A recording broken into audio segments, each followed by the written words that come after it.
Hey, everybody. Oh,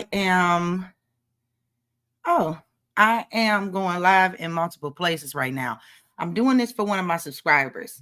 She had a question about how to save her files as a 300 DPI.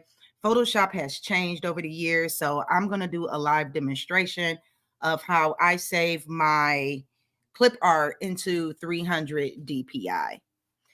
So let's see here really quick. Let me throw these comments in here so I can actually see what's going on. I'm about to share my screen. We're about to head over into Photoshop. I'm about to show you how I make this clip art and save it now in 300 DPI. So this video should not be long. If you have any questions, since I am live, feel free to ask them. I believe I can only see questions on the Facebook business page and on the YouTube. So if you don't know who I am D. Willis. I am a digital product creator and coach now. Over the years, I've been coaching people. We do have the Etsy Seller Mastery course is now open for enrollment. I'll throw that up after that information up for you after we've taken care of business. So let me see here and see about sharing my screen. Present, share screen. And we want to share the entire screen over here. Okay, so now we're in Photoshop. So what I'm going to do is I'm going to show you exactly how I clean my clip art and make my clip art 300 DPI to sell on Etsy to make it available for those who want to use it for any type of flyers, templates, or even some print on demand. If they want to put it on t-shirts, bags, whatever, or turn it into a whole pattern, they can do that as well because it is print ready.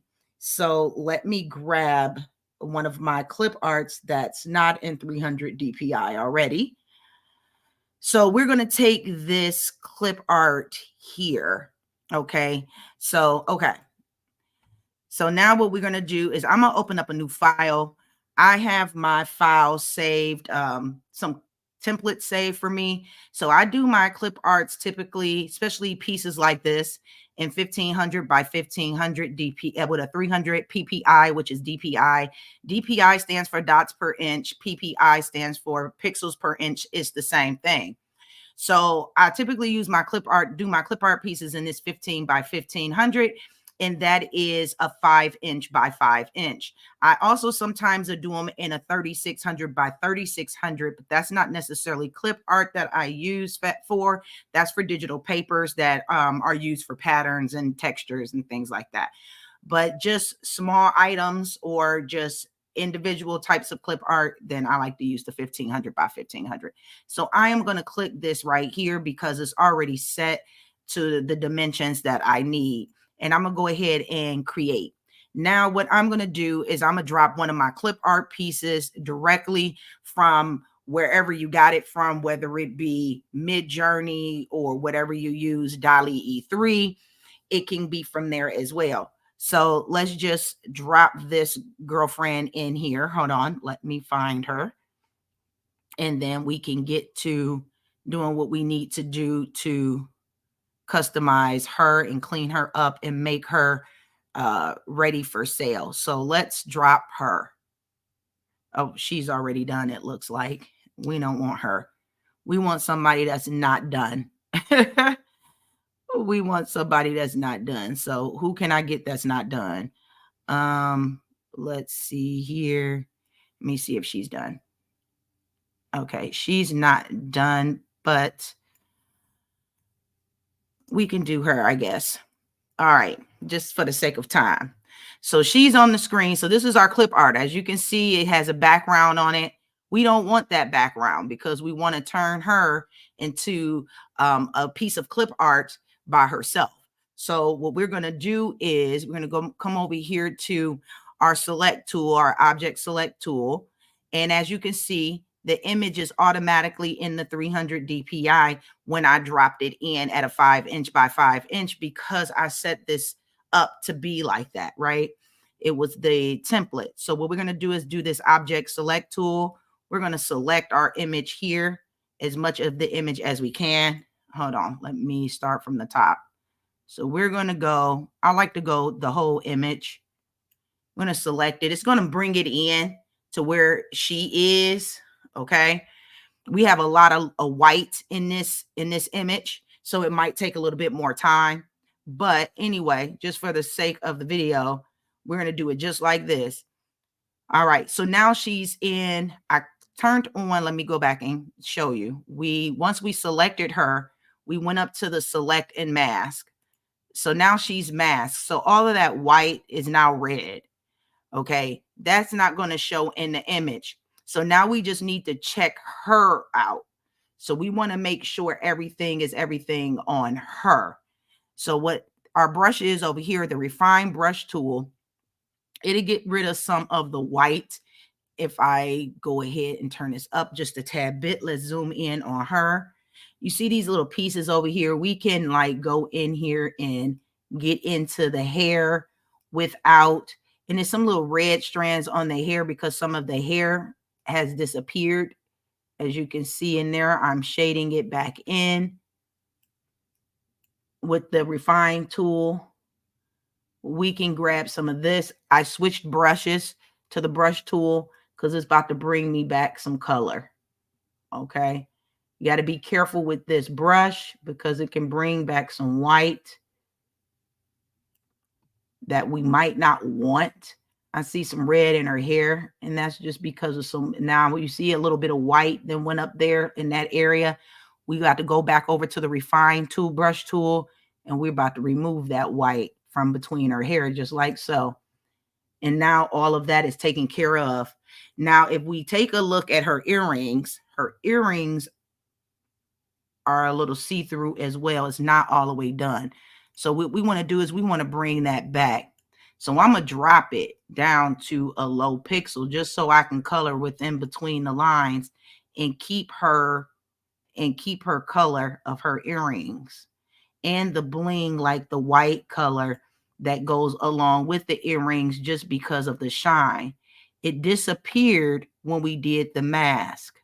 So I'm going to go and make sure we can get this as good as possible. You would need a smaller brush. You would need to zoom, and you would need to take your time and be careful with it. I can see strands over here that has disappeared that I want to bring back. There we go. So I'm switching brushes. I'm trying to clean this image up for you as fast as possible for the sake of this tutorial. So now we're in here. We're cleaning her up.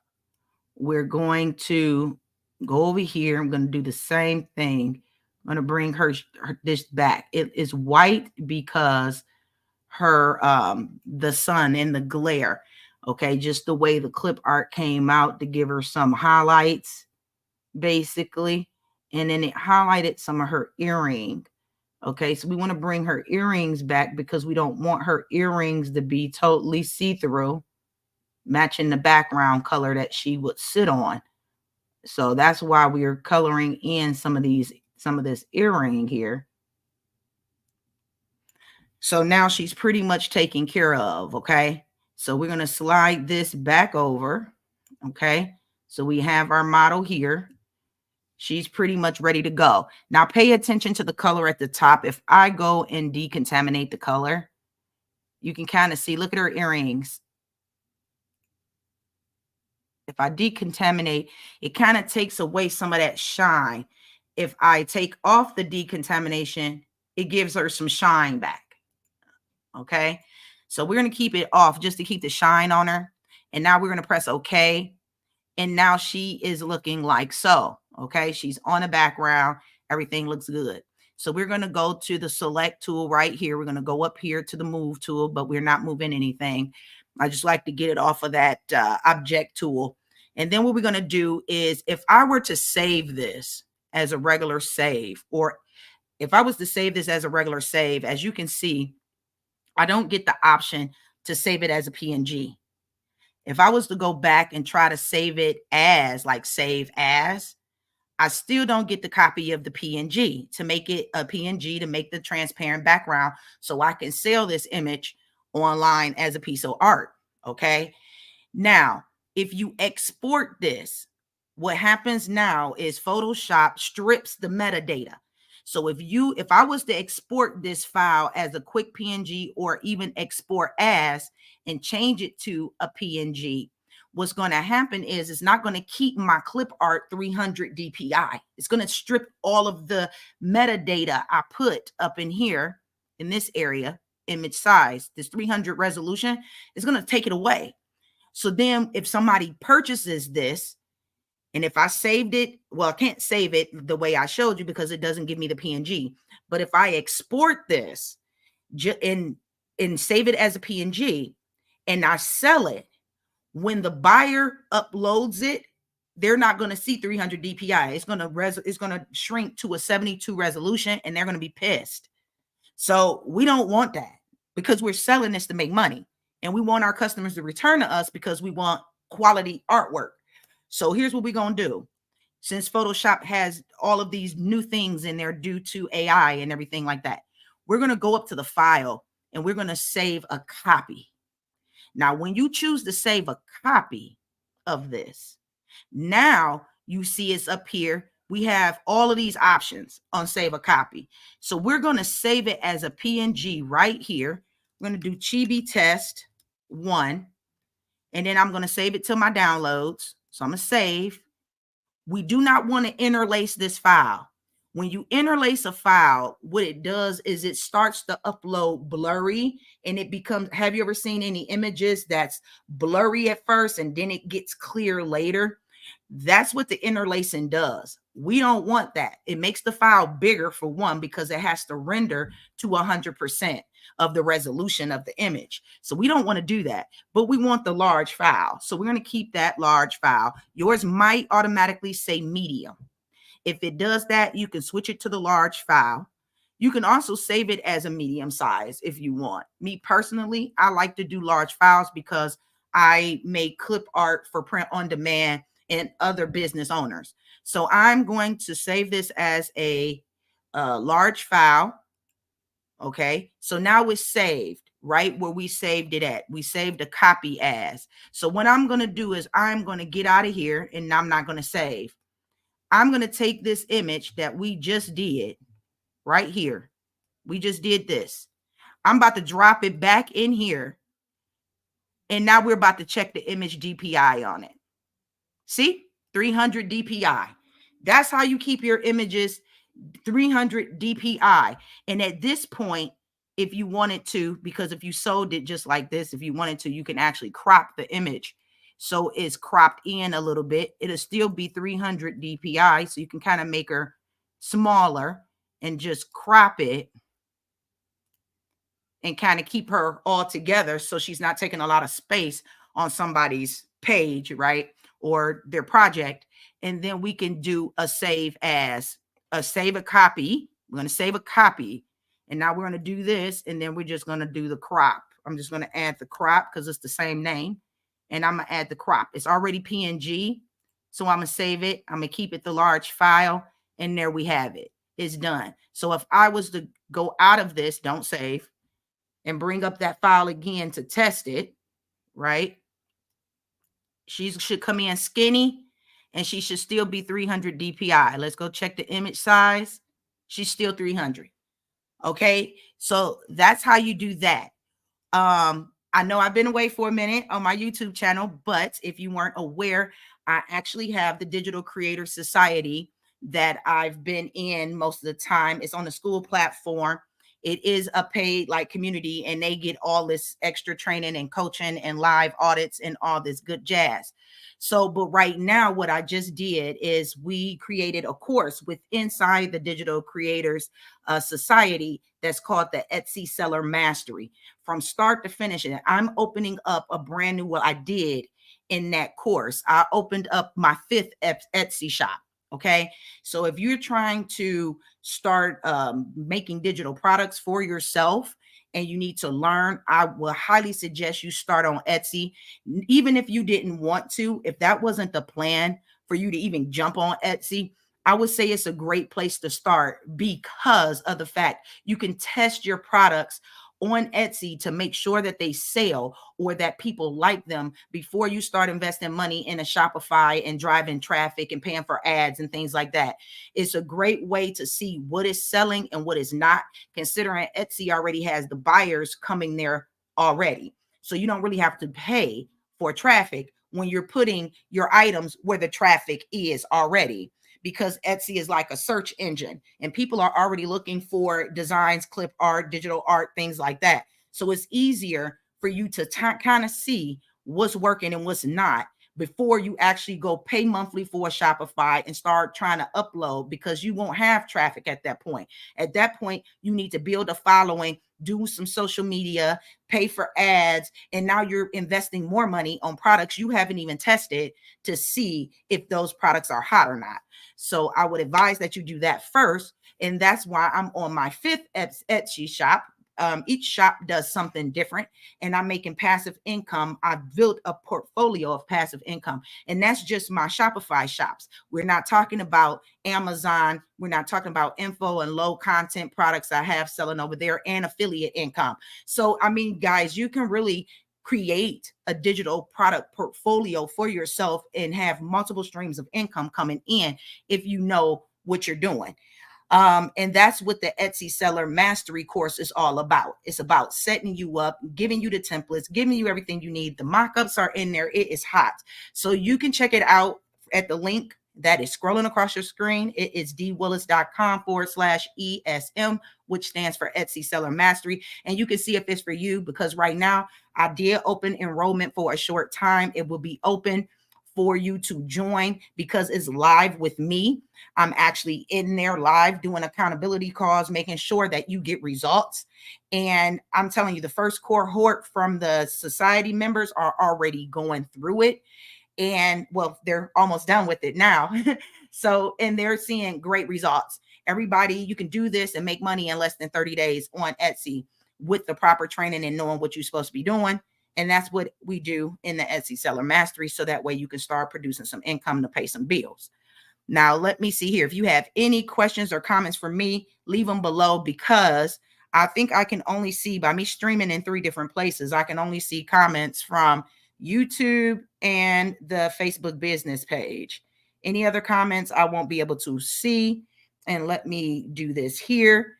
So I hope that was helpful. I know one of my subscribers asked about this because I have a previous video on my YouTube channel that was like done 2 years ago. So I needed an updated video to show you how it is now, because Photoshop has upgrades, of course, right? So over 2 years of time, things are no longer the same. The legacy save is what used to be. I mean, you can go into your Photoshop settings and you can actually go ahead and put back on the legacy save. And that's what allowed you to save it or export it and it still be 300 DPI. But that is not the case anymore due to the upgrades on the software. And this is how you would want to save it now. And you would want to do this for your JPEGs. If you do any type of digital patterns and you need to save those patterns into 300 DPI, as well as clip art in PNG format to keep the 300 DPI, you want to click the save a copy as or save as copy. So that way it will keep that metadata in there. Now, a bonus for you just for watching is if you use Google Drive to save your images, I want you to know that if you upload your images in 300 DPI up into the drive and you're sharing your drive as the link to sell the product, because you want them to be able to access it that way, it will keep the resolution. Okay, so when they download it on their end or save that information to their own Google Drive, your customer, it will save in 300 DPI. You won't have to worry about that. Google will let it download as the DPI it was uploaded in. So I hope that was helpful. And if this is something you want to do, you want to join us in Etsy Seller Mastery, because the cart, I believe, closed on the night of the 25th, and classes will start live. And even though you will have immediate access to it and you can start going through the lessons, you will have immediate access. But I won't be available, and it technically officially doesn't start into Tuesday. So it's the day after the holiday. So that way, if you wanted to jump in, get a head start, you could watch the videos, but then it gets on track on Tuesday. And then so the accountability calls can be on track and everything. But if you get ahead and get through it, because all of it is finished, then so be it. You work at your own pace. Okay. So I hope this was helpful, guys. I love you. Make sure you subscribe to the channel if you're watching on YouTube, because I do bring a lot of different videos like this. And you can also join us over in the community as well. We do have a Facebook community too that is free for you to join. It's dwillis.com/community. You can go over there. Unfortunately, I can't do lives anymore via my software in the community. Facebook stopped third-party things, so I only can stream on the business page, the Facebook, the private, and the YouTube. So if you're on YouTube, excellent. Join us over in the community. You can learn more about the society, talk to the society members up in the community as well. But until next time, bye.